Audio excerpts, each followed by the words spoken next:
Morning all of you. Ganga academy YouTube channel में आपका हार्दिक स्वागत, वंदन एवं अभिनंदन है।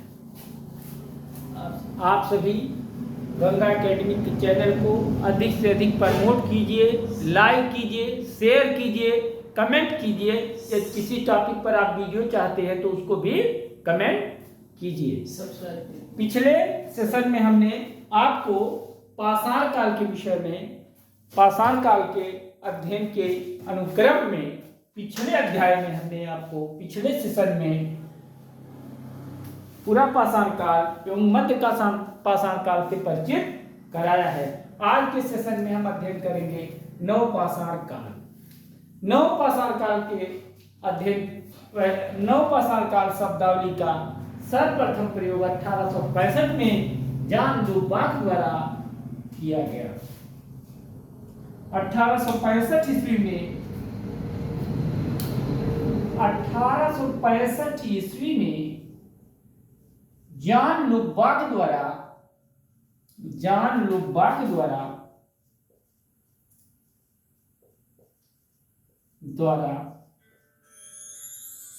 सर्वप्रथम नव पाषाण शब्दावली का प्रयोग, नव पाषाण शब्दावली का प्रयोग किया गया।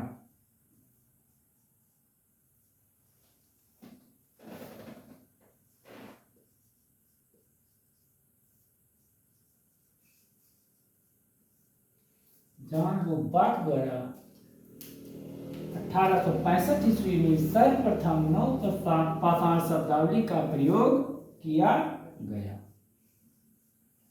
इस शब्दावली का सर्वप्रथम प्रयोग जॉन लुबाक द्वारा 1865 ईस्वी में किया गया। गॉर्डन चाइल्ड ने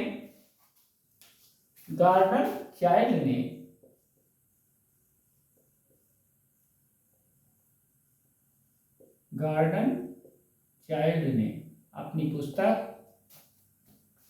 गॉर्डन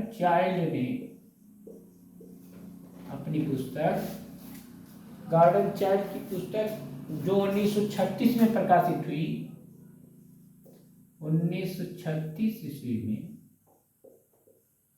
गॉर्डन चाइल्ड ने अपनी पुस्तक मैन मेक्स हिमसेल्फ में इसे मैन मेक्स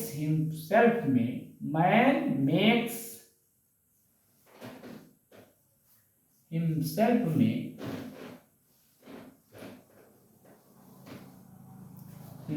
में ये जॉन लुबाक ने, गॉर्डन चाइल्ड ने 1936 ईस्वी में अपनी पुस्तक मैन मेक्स हिमसेल्फ में इसे नव पाषाण क्रांति नाम दिया।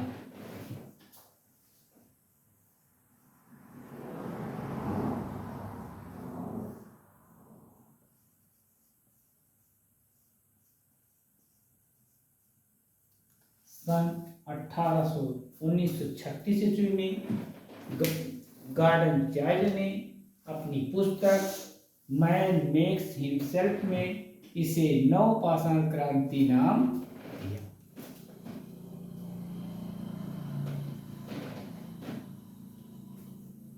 नव पाषाण काल के प्रथम स्थल की खोज मेसूरियर ने 1860 ईस्वी में टोन्स नदी घाटी में किया।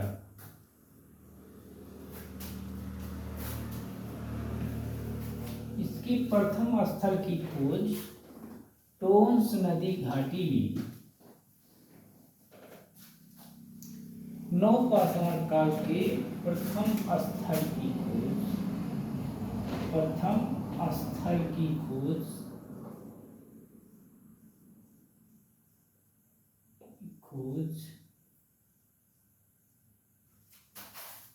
नव पाषाण काल के प्रथम स्थल की खोज ले मेसूरियर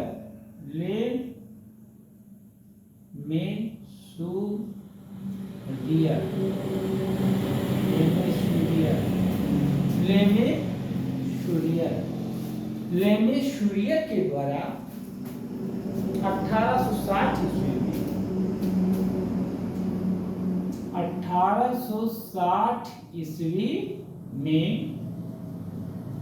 1860 ईस्वी में टोंस नदी घाटी में किया गया। और 1860 ईस्वी में कहाँ खोजा गया? टोंस नदी घाटी। इसके प्रथम स्थल की खोज किसने किया? लेमेसुरियर ने 1860 ईस्वी में टोंस नदी घाटी में नवपाषाण काल के प्रथम स्थल की खोज किया।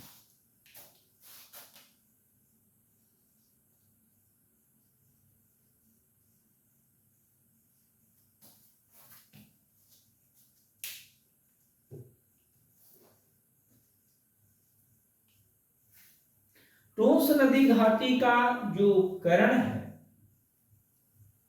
ये नवपाषाण काल का था।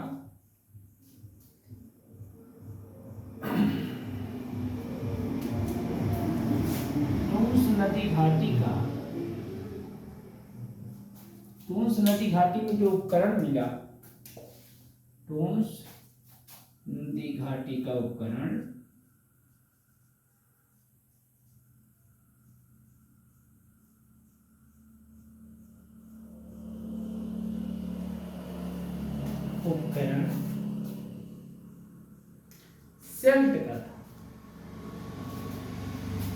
सेल्ट का था। CELT सेल्ट का था, जो नवपाषाण काल का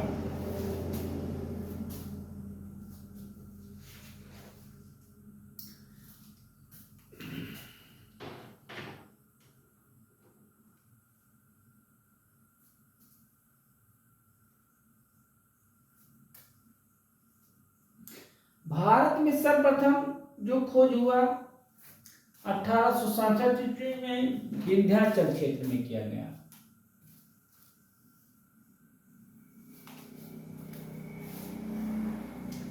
भारत में खोजा गया प्रथम स्थल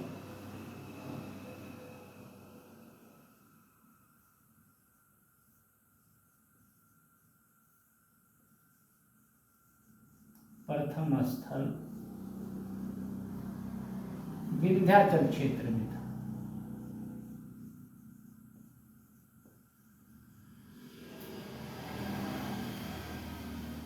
भारत में खोजा गया जो ये प्रथम स्थल है ये विंध्याचल क्षेत्र में।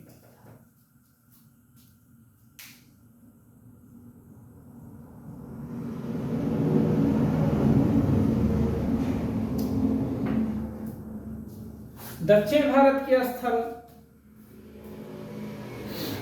दक्षिण भारत के स्थल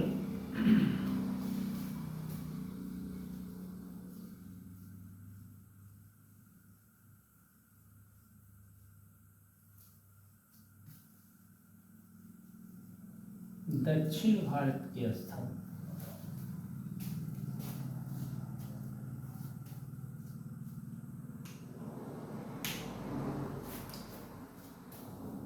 पत्थर की कुल्हाड़ी जो थी वो नवपाषाण काल का प्रमुख उपकरण था।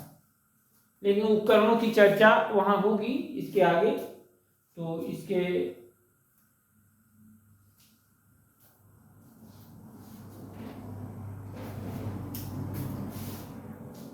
नवपाषाण के काल की औजार, नवपाषाण काल तक आते आते नवपाषाण काल के औजार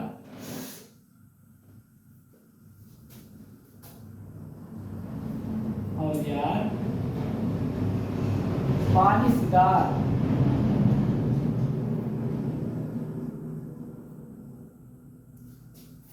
नवपाषाण काल के औजार पालिशदार पत्थरों से बने हुए थे।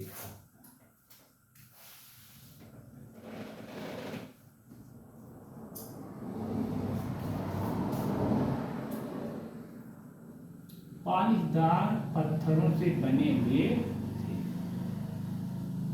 नवपाषाण काल के औजार पालिशदार पत्थरों से बनाए जाते थे। इसलिए नवपाषाण काल को पाली संस्कृति के नाम से भी जाना जाता है।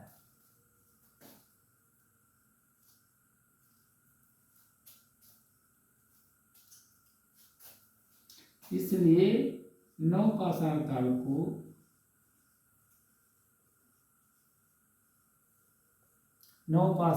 काल को पालिश किए हुए उपकरणों की संस्कृति भी कहा जाता है। इसको पालिश किए हुए उपकरणों की संस्कृति भी कहा जाता है।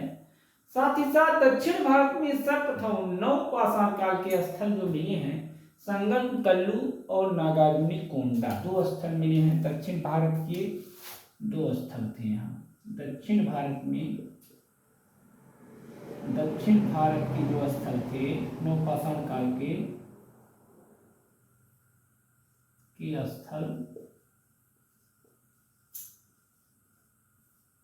संगमकल्लू और नागार्जुनी कोंडा।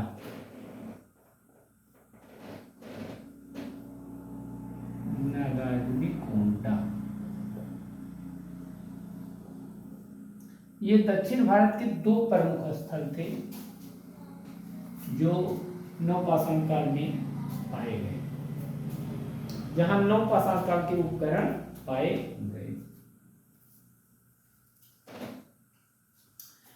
चूंकि नवपाषाण काल तक आते खेती का मानव ने कृषि करना सीख लिया था। उसके सभ्यता के विकास के अनुक्रम में मानव ने खेती को सीख लिया था। मानव पहले जो पूरा पाषाण काल का मानव था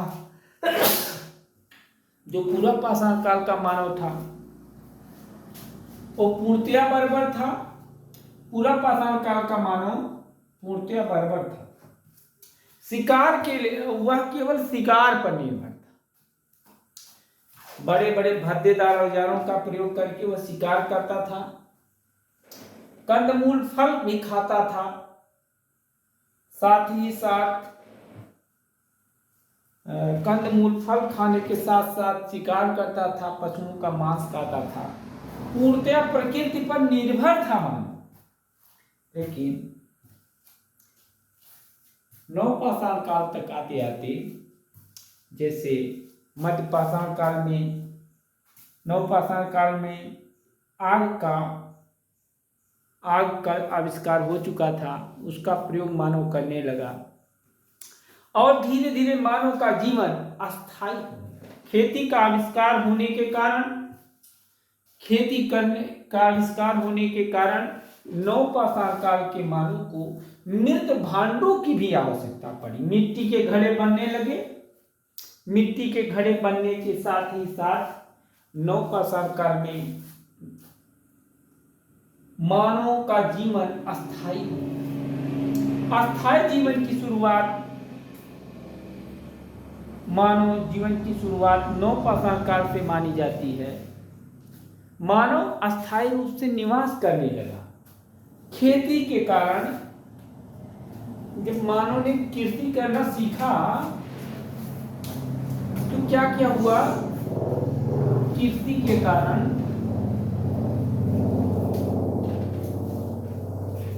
आग और कृषि, आग का आविष्कार हमने क्या कर लिया था? आग का आविष्कार हमने किया था। आग का आविष्कार, की खोज कब हुई थी? निम्न पुरा पाषाण काल में। निम्न पुरा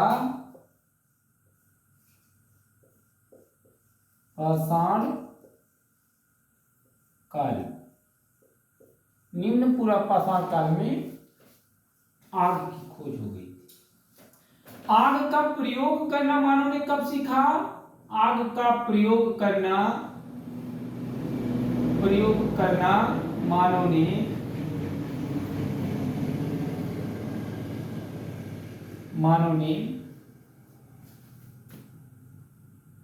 पूरा पाषाण काल के अंतिम चरण में पुरा पाषाण काल के अंतिम चरण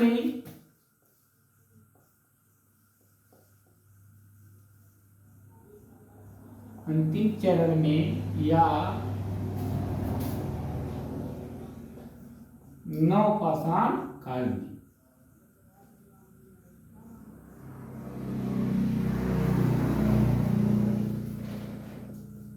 में मानव ने क्या किया, आग का प्रयोग करना सीखा। चलिए जैसे और खेती का आविष्कार हो गया, खेती का आविष्कार,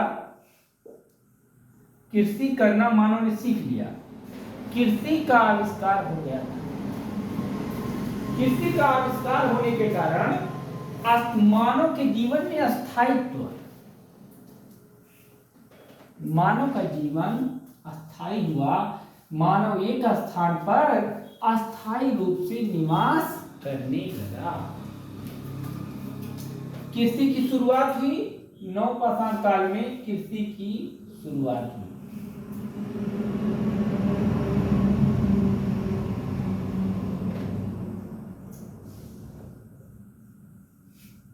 कृषि की शुरुआत होने के कारण मानव क्या किया, मानव अस्थायी निवास करने लगा। मानव ने अस्थायी रूप से किसी स्थान पर निवास करना कब प्रारंभ किया, अर्थात आवास,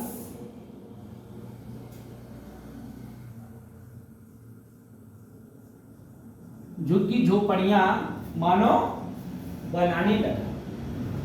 ये अस्थायी निवास करना मानव ने कब प्रारंभ किया, किस समय में, नवपाषाण काल में। कृषि की शुरुआत कब हुई थी, नवपाषाण काल में। मानव के अस्थायी जीवन का प्रारंभ कब से माना जाता है, नवपाषाण काल से मानव जाता है।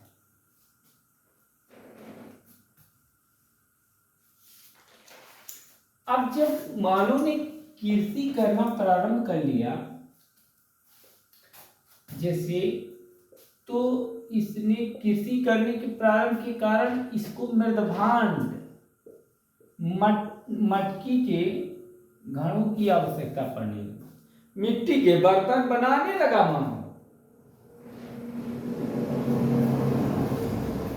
मिट्टी का बर्तन बनाने लगा। आग का आविष्कार, आग का प्रयोग सीखा। किस काल में मानव ने, नवपाषाण काल में मानव ने आग का प्रयोग सीखा। आग का आविष्कार तो निम्न पाषाण काल में हो गया था, लेकिन आग का जो प्रयोग है वो आपका नवपाषाण काल में नियमित प्रयोग होने लगा। आग का प्रयोग नियमित रूप से कब से प्रारंभ हुआ,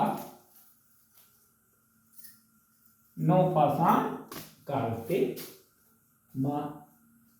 माना जाता है आग का नियमित प्रयोग। अब साथ ही साथ कृषि की शुरुआत जब हुई तो अस्थायी रूप से निवास करने लगा मानव, मृद भांडों को बनाने लगा। कुम्हार के चाक का हस्त निर्मित मृद भांड, ये हाथ से घड़े बनाए जाने लगे। अब धीरे धीरे जो मृद भांड है, कुम्हार के चाक का प्रयोग किया गया।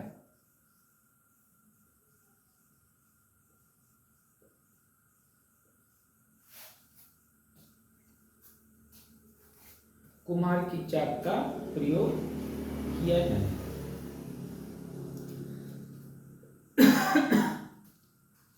इसके प्रमुख फसलों में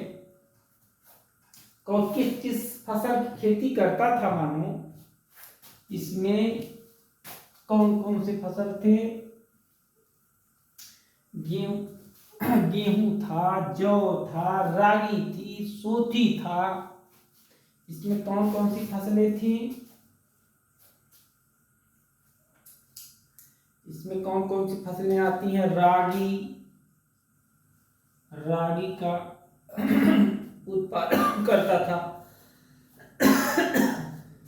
कुल्थी, गेहूं और कपास।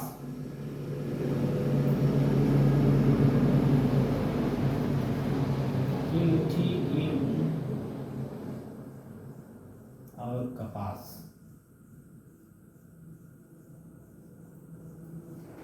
कुल्थी, गेहूं और ये कपासी फसलों का उत्पादन मानव करता था। इस काल में नाव का निर्माण भी प्रारंभ हो गया था। इस काल में नाव का निर्माण प्रारंभ हो गया था। नवपाषाण काल में नाव का निर्माण प्रारंभ हो गया था।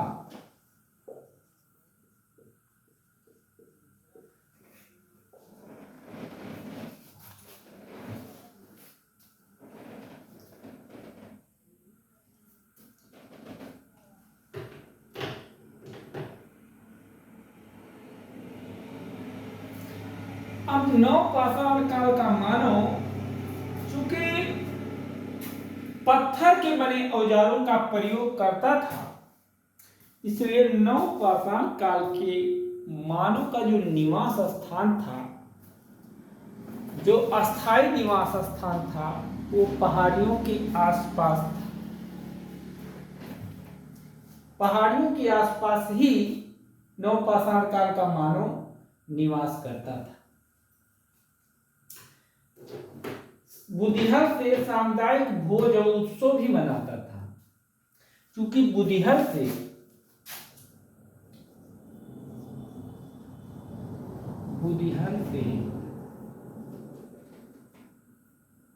सामुदायिक भोज का प्रमाण मिला। सामुदायिक भोज का प्रमाण बुधिहल से प्राप्त। असम में मेघालय की पहाड़ियों से नवपाषाण काल के उपकरण मिले हैं। असम में मेघालय की पहाड़ियों से नवपाषाण काल के उपकरण, असम एवं मेघालय की पहाड़ियों से नवपाषाण काल के उपकरण मिले हैं।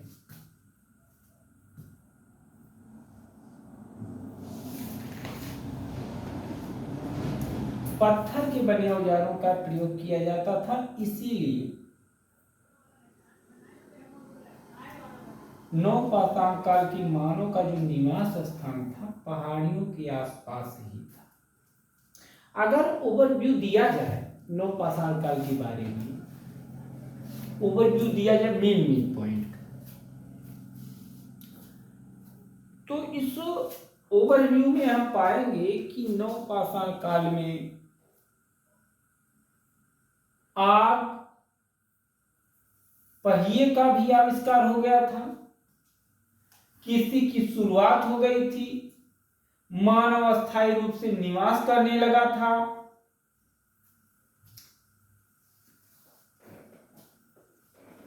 मृद भांडों का प्रयोग जो है अनाज के फसलों के संग्रहण के लिए किया जाने लगा था।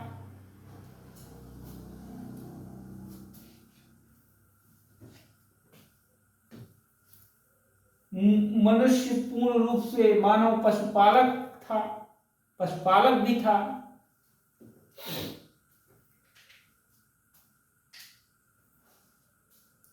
अब नवपाषाण काल के प्रमुख स्थलों की चर्चा करें।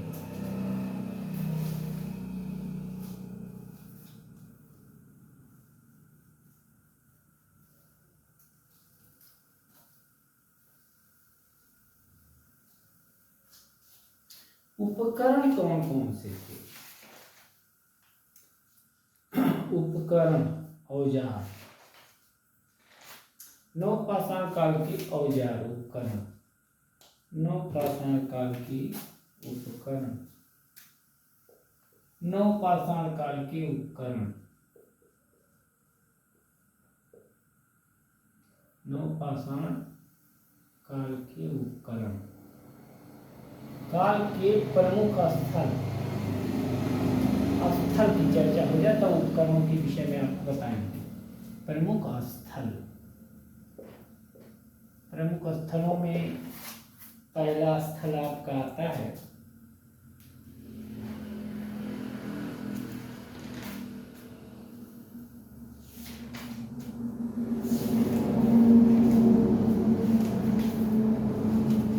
नवपाषाण काल के स्थलों के विषय में।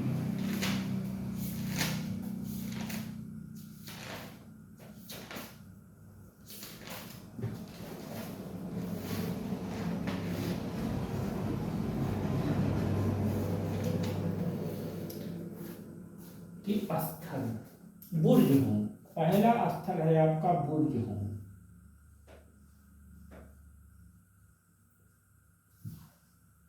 नवपाषाण काल के प्रमुख स्थल बुर्ज होम। बुर्ज होम कहाँ है आपका? ये कश्मीर में कौन सा स्थल है?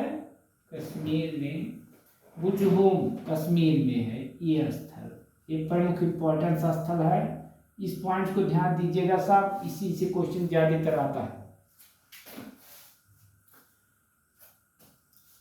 यहाँ कब्र में मालिक के साथ कुत्ता दफनाए जाने का प्रमाण मिला। कब्र में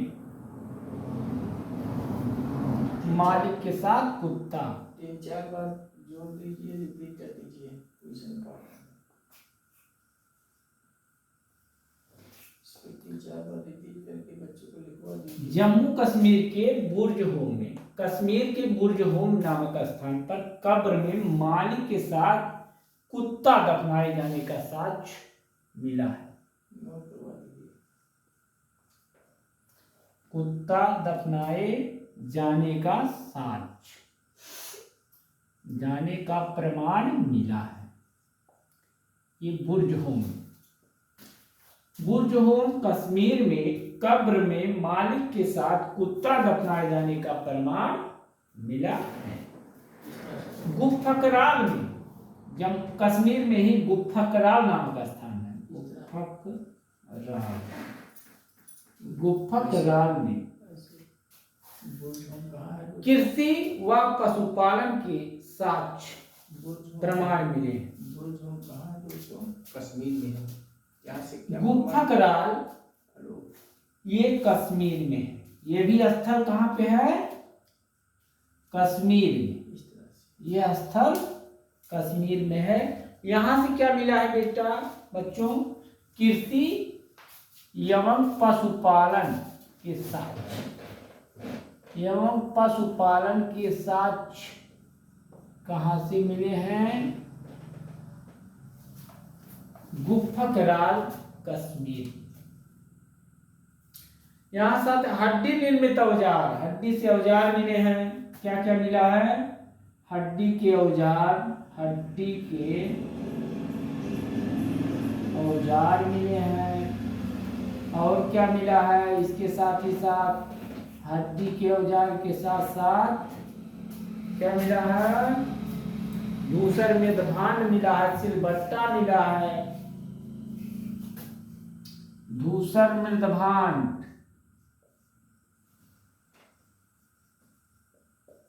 धूसर में भांड मिला है, धूसर में भांड मिला है। हड्डी की सुई मिली है यहां से।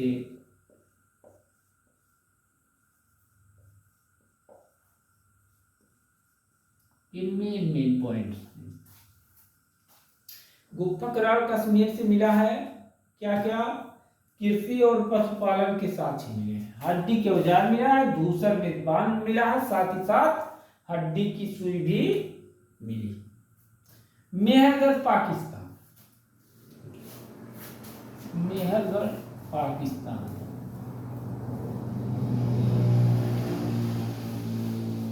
मेहरगढ़ पाकिस्तान।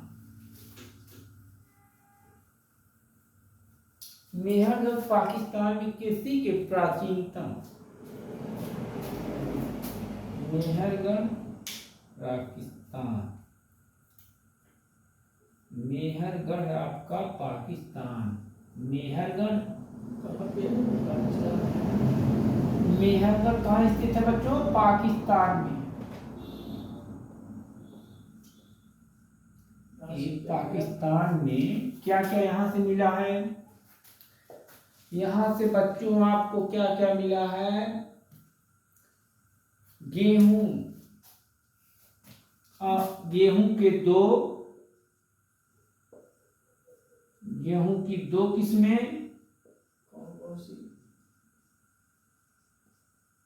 गेहूं की दो किस्में मिली हैं। कौन सी?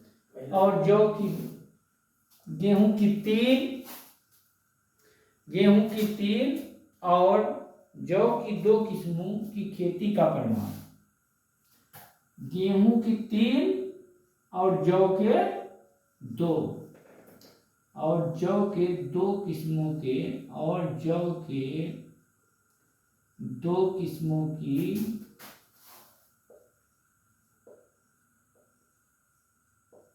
किस्मों की खेती का प्रमाण यहां से मिला है।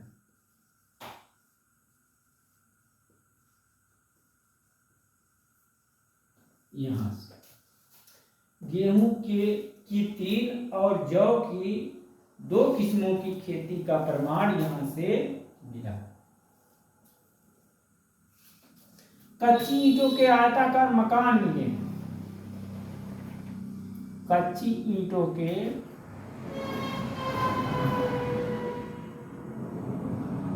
आयताकार मकान मिले। मेहरगढ़ से क्या क्या मिला है?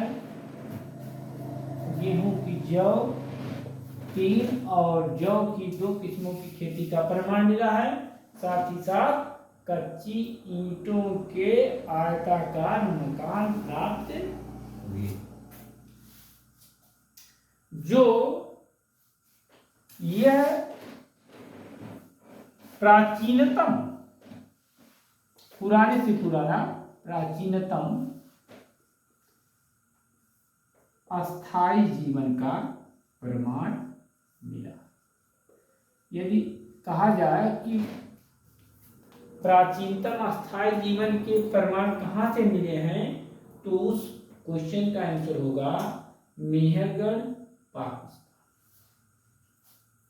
कच्ची ईंटों के मकान कहाँ से मिले हैं? मेहरगढ़, पाकिस्तान। गेहूं की तीन और जौ की दो किस्मों की खेती का प्रमाण कहाँ मिला है? मेहरगढ़, पाकिस्तान से मिला। इसके बाद हम आते हैं बच्चों महधा।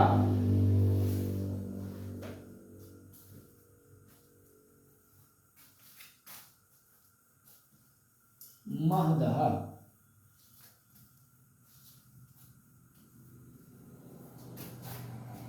महदहा, महदहा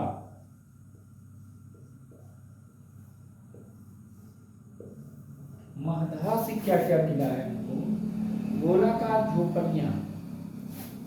महदहा कहाँ पे है? ये कहाँ पे है? उत्तर प्रदेश, जो प्रतापगढ़ जिला है वहां पड़ता है महदहा। झोपड़ियों का प्रमाण यहां से क्या मिला है? झोपड़ियों का प्रमाण।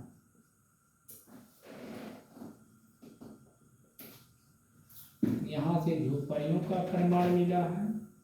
1.1 आपका मेन हुआ यहाँ पे। और उसके बाद झोपड़ियां कैसी हैं? गोलाकार। कैसी हैं? गोलाकार। झोपड़ियों के प्रमाण कहाँ से मिले हैं? महदहा से।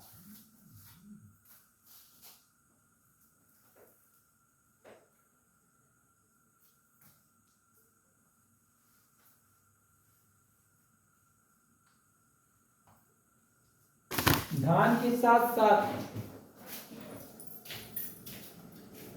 धान के साथ साथ, धान के साथ जौ की खेती के प्रमाण। जौ की खेती के साथ धान के साथ जौ की खेती का प्रमाण कहां से मिला है?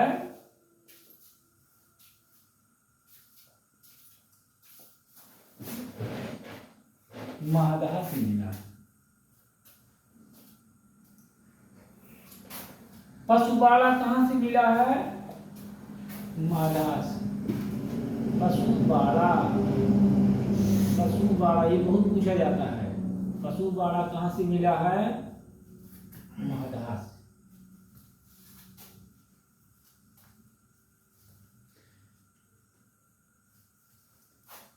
लहुरा देव कोल्डिहवा उत्तर प्रदेश।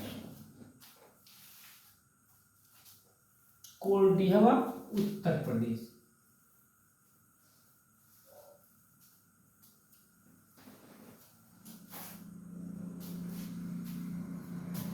कोल्डिहवा उत्तर प्रदेश।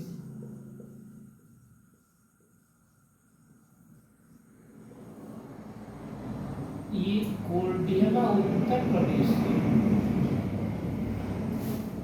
यहाँ से जो है धान की खेती के विश्व के प्राचीनतम शासक, धान की खेती के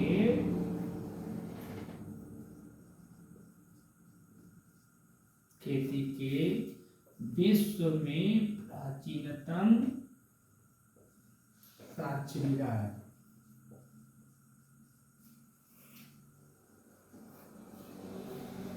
यहाँ से धान की खेती के विश्व में प्राचीनतम प्रमाण मिले हैं। मतलब विश्व में सबसे पहले धान की खेती कोल्डिहवा उत्तर प्रदेश में। कर्नाटक संगम कल्लू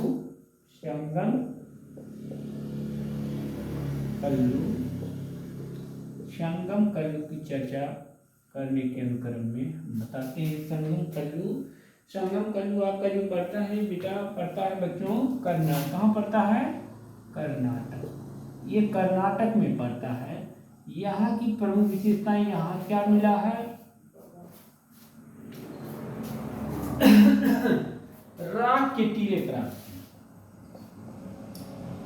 राख के टीले कहां से मिले हैं? संगम कल्लू।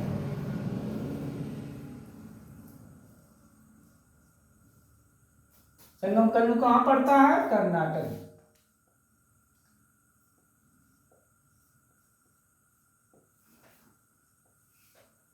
राख के टीले प्राप्त हुए हैं। संगम कल्लू से क्या प्राप्त हुआ है?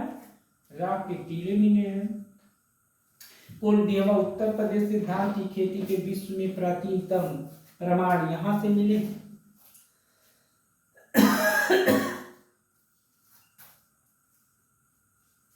राख के ढेर एवं निवास स्थल के साथ कहां से मिले हैं? पिपलेहल कर्नाटक। चौपानी मांडो एक प्रमुख स्थल है। चौपानी मांडो की चर्चा की जानी चाहिए।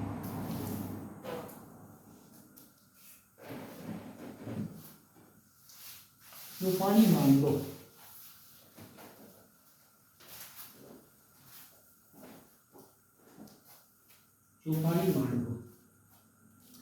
चौपानी मांडो की चर्चा आपकी होगी। अब चौपानी मांडो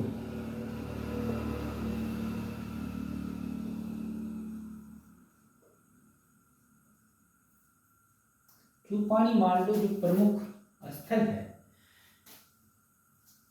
यहां से मधुमक्खी के चौपानी मांडो ये प्रमुख स्थल आपका उत्तर प्रदेश में है। चौपानी मांडो से जो मिला है छत्तेदार मधुमक्खी के छत्ती जैसी झोपड़ियां यहां से मिली हैं। मधुमक्खी के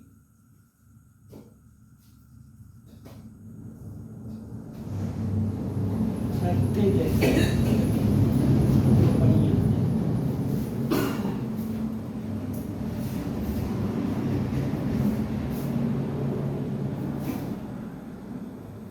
साथ ही साथ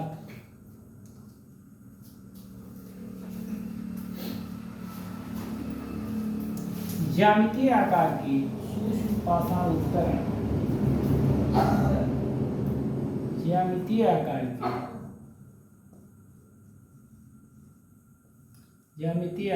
के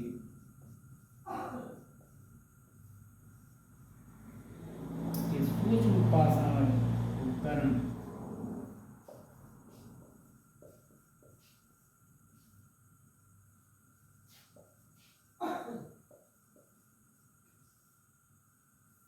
ज्यामितीय आकार के सूक्ष्म पाषाण उपकरण। हस्त निर्मित मेदभांड, हाथों से बनाए गए घड़े, हस्त निर्मित मेदभांड,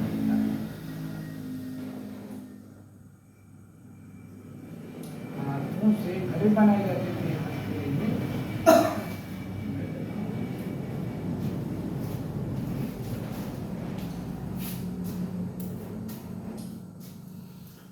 इस तरह मानव ने झोपड़ी बनाना प्रारंभ कर दिया था। झोपड़ी भी बनाना मानव ने प्रारंभ किया, साथ ही साथ हाथों से मेदभांड बनाने की परंपरा प्रारंभ हुई। ज्यामिति के आकार के छोटे छोटे आकार के ज्यामिति के आकार के पाषाण उपकरणों का भी प्रयोग किया जाने लगा। ये पाषाण उपकरण अब आते हैं हम आपको नवपाषाणकालीन उपकरण। नवपाषाणकालीन उपकरण कौन कौन से उपकरण थे?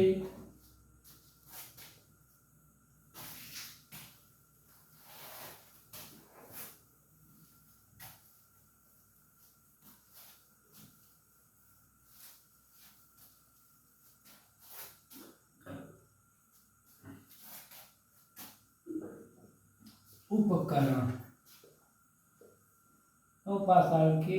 पाषाण काल के उपकरण कौन कौन से उपकरण थे? फर्स्ट उपकरण कौन सा था? सेल्ट था।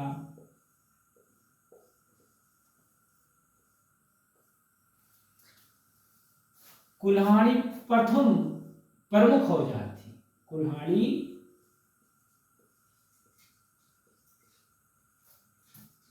प्रमुख उपकरण था।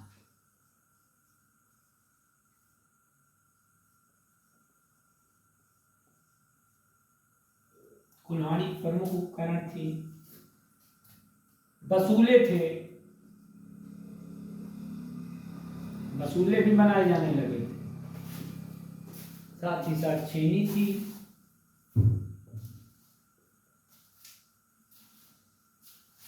इस तरह हम देखते हैं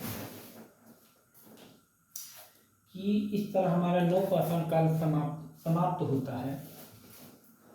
हमने देखा पिछले सेशन में, आज हमारी कक्षा क्लास हमारा आज का सेशन नवपाषाण काल समाप्त होता है। नवपाषाण काल के उपकरणों को पुनः रिकॉल कर लीजिए सभी लोग। सेल्ट का उपकरण था। कुल्हाड़ी प्रमुख औजार थी नवपाषाण काल में। पसूले, छेदी ये प्रमुख उपकरण नवपाषाण काल में थे। इसी के साथ आज का सेशन समाप्त होता है। पाषाण काल। पाषाण काल में बच्चों हमने देखा कि पत्थर के बनाए औजारों का प्रयोग किया जाता था।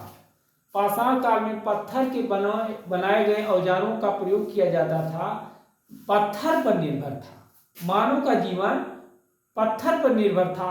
इसीलिए इस काल को हमने पाषाण काल नाम दिया जाता है पुरातत्वविदों के द्वारा।